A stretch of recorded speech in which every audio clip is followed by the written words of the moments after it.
Hi friends, ನಿಮ್ಮೆಲ್ಲರಿಗೂ ಕೂಡ ನಿಮ್ಮದೇ ಆಗಿರ್ತಕ್ಕಂಥ ಯೂಟ್ಯೂಬ್ ಚಾನಲ್ ಸ್ಟಡಿ ವಿತ್ ಪರಶುರಾಮ್ಗೆ ಸ್ವಾಗತ ಅಂತ ಹೇಳ್ತಾ 8ನೇ ತರಗತಿ ದ್ವಿತೀಯ ಭಾಷೆ ಇಂಗ್ಲೀಷ್ನ ಭಾಗ 1ರ ಪಠ್ಯಪುಸ್ತಕದ ಮೊದಲ ಪದ್ಯಪಾಠ ಬ್ಯೂಟಿ. ಸೊ ಇದರ ಒಂದು ಅಭ್ಯಾಸ ಪ್ರಶ್ನೋತ್ತರಗಳನ್ನು ನೋಡೋಣ. 8th ಸ್ಟ್ಯಾಂಡರ್ಡಲ್ಲಿ ನಾವು ಕನ್ನಡ ಆಗಿರ್ಬೋದು, ಇಂಗ್ಲೀಷ್ ಆಗಿರ್ಬೋದು, ಹಿಂದಿ ಮತ್ತು SS. ಸೊ ಇಷ್ಟು ಪಾಠದ ಪ್ರಶ್ನೋತ್ತರಗಳನ್ನು ನಿಮಗೆ ಕೊಡ್ತಾ ಇದ್ದೀವಿ. ಆಮೇಲೆ ಎಲ್ಲ ವಿಷಯಗಳಲ್ಲಿ LBಗಳು ಕೂಡ ಬರ್ತಾ ಇದ್ದಾವೆ. ಸೊ ಅವುಗಳನ್ನು ಪ್ಲೇಲಿಸ್ಟ್ ಲಿಂಕನ್ನು ವಿಡಿಯೋದ ಡಿಸ್ಕ್ರಿಪ್ಷನ್ ಬಾಕ್ಸ್ನಲ್ಲಿ ಕೊಟ್ಟಿರ್ತೀನಿ, ಅದನ್ನು ಚೆಕ್ಔಟ್ ಮಾಡಿ. ಮತ್ತು ಚಾನಲನ್ನು ಸಬ್ಸ್ಕ್ರೈಬ್ ಮಾಡಿಕೊಂಡ್ರೆ ಸಾಕು, ಬೆಲ್ ಐಕಾನನ್ನು ಒತ್ತಿ. ಸೊ ವಿಡಿಯೋ ನೋಟಿಫಿಕೇಷನ್ ನೀವು ಫಸ್ಟಾಗಿ ಏನು ಮಾಡ್ತೀರಿ ಅಂತಂದರೆ ಪಡಿತೀರಿ. C1 ಅಂತ ನೋಡೋಣ. Answer the following question, share your responses with others ಅಂತ ಇದೆ. First one, list out the things where beauty can be seen during the day ಅಂತ ಕೇಳಿದರು. Answer, beauty is seen in the sunlight, in the trees and the birds.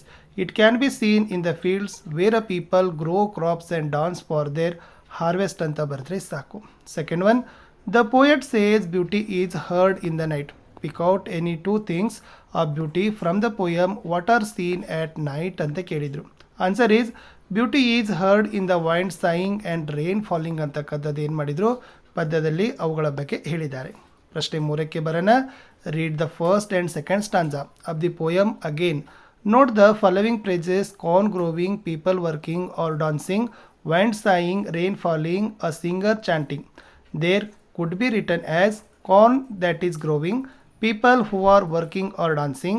Can you rewrite the other phrases like this? Why do you think the poet uses the shorter phrases ಅಂತ ಕೇಳಿದ್ದಾರೆ. Answer is, wind the is sighing, wind that is sighing, rain that is falling, a singer who is chanting ಅಂತಕ್ಕಂಥ ಬರಿಬೇಕು.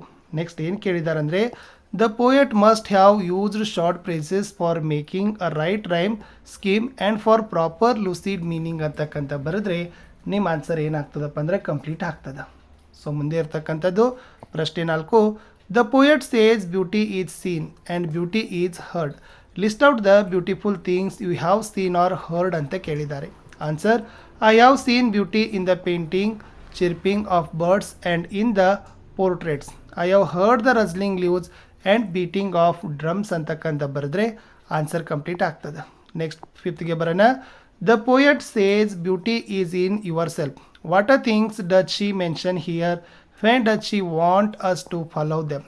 Answer, beauty can be found in good deeds, happy thoughts and in good actions. We should follow them in our dreams, in our work and even in our sleep ಅಂತಕ್ಕಂಥ ಬರೆದ್ರೆ answer complete ಆಗ್ತದೆ. 6ನೇ ಪ್ರಶ್ನೆಗೆ ಬರೋಣ. Write a paragraph about beauty. You can use your own ideas along with the ideas in the poem. You may discuss with your partner ಅಂತ ಕೇಳಿದ್ದಾರೆ. Answer ಇತ್ತು, beauty is a combination of qualities that give pleasure to our eyes and mind. It has soothing effect. It boosts up our positive imagination. It enhances our potentialities. It sets us on the right path and prepare us to achieve our final goal. We can see beauty in blooming flowers, moving clouds, rainbows, etc.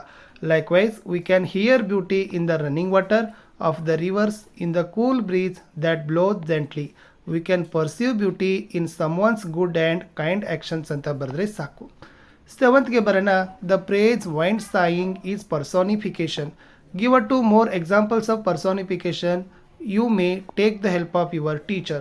Good deeds, happy thoughts are other examples ಅಂತ ನೀವು ಏನು ಮಾಡ್ಬೋದು, ಬರೀಬಹುದು. ಇಷ್ಟೇ ಇತ್ತು 8ನೇ ತರಗತಿಯ ಮೊದಲ ಪದ್ಯಪಾಠ beauty ಅಂತಕ್ಕಂಥ ಪದ್ಯಪಾಠದ ಪ್ರಶ್ನೋತ್ತರಗಳು. Video ಹೇಗೆ ಅನಿಸಿತ್ತು ಅನ್ನೋದನ್ನು ಕಮೆಂಟ್ ಮಾಡಿ, ಲೈಕ್, ಶೇರ್ ಮತ್ತು ಸಬ್ಸ್ಕ್ರೈಬ್ ಮಾಡೋದನ್ನು ಮಾತ್ರ ಮರೆಯದಿರಿ ಅಂತ ಹೇಳ್ತಾ ನಾನು ಸಿಗ್ತೀನಿ ಹೊಸ ವಿಡಿಯೋದಲ್ಲಿ. ಅಂಟಿಲ್ ಟೇಕ್ ಕೇರ್, ಬಾಯ್.